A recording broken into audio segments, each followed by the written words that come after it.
All right. I came to the hospitality sector. And by hospitality, there is no business worth its salt that is not in the hospitality industry. We tend to think of it as hotels, restaurants, clubs, things like that. But airlines, car dealerships, telephone companies, malls are in the business of hospitality, giving the gift of hospitality. I came to the traditional hospitality industry back door.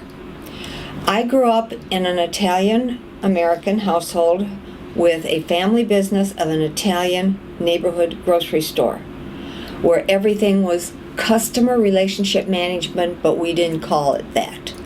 It was Mrs. Giacomo and Mrs. Bertini, and that was the customer relationship.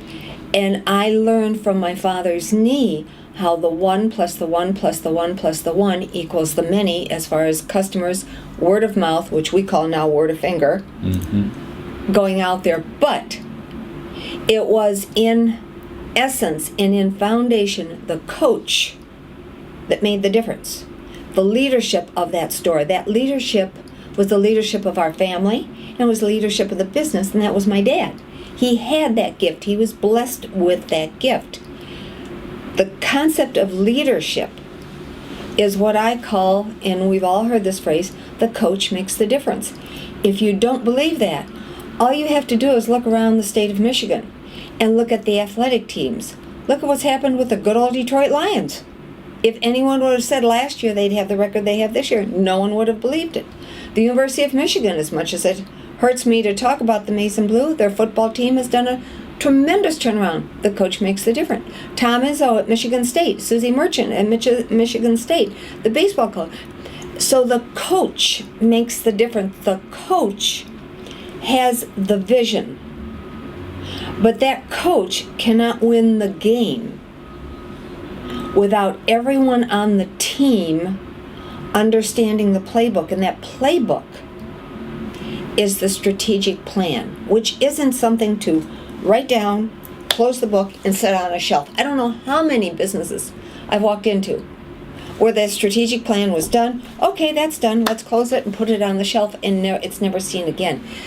The dynamic, the strategic plan it has to be dynamic.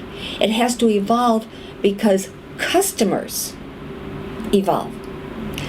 That's my area of expertise. You asked how I came to the industry. I've never worked a day in my life in a hotel or restaurant, but I don't need to. I haven't worked in a car dealership. I don't need to.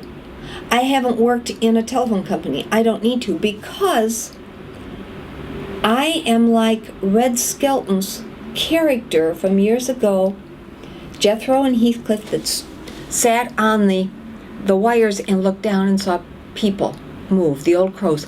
I'm the old crow. I sit up there and I see where people go. If I see where people go, then I can work with a business on this thing called strategic planning. That's an academic word. It's a nice academic word. So that they can have all their ducks in a row, so that when the consumer trend gets there, they're there to intercept them. I want to talk a little bit about what you first started our conversation with, which was the important training that you got from your father in terms of recognizing what leadership was, and it almost is like it's everyday leadership, that every day, every customer, we were expected to provide individual leadership to that relationship. Sometimes in today's world we think that leadership has to come from the President of the United States, President of the university, the administrator of the department. Tell me the difference between everyday leadership and leadership, when it's, for example, the President of the United States.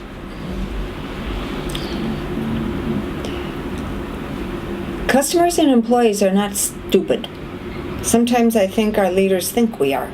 We're not. We're very astute. We can tell BS from non-BS.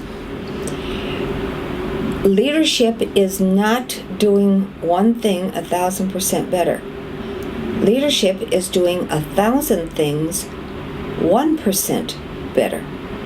And by 1,000 things, I mean I as an employee, I as an internal marketing person, because everybody from a ditch digger to a COO is part of the marketing team.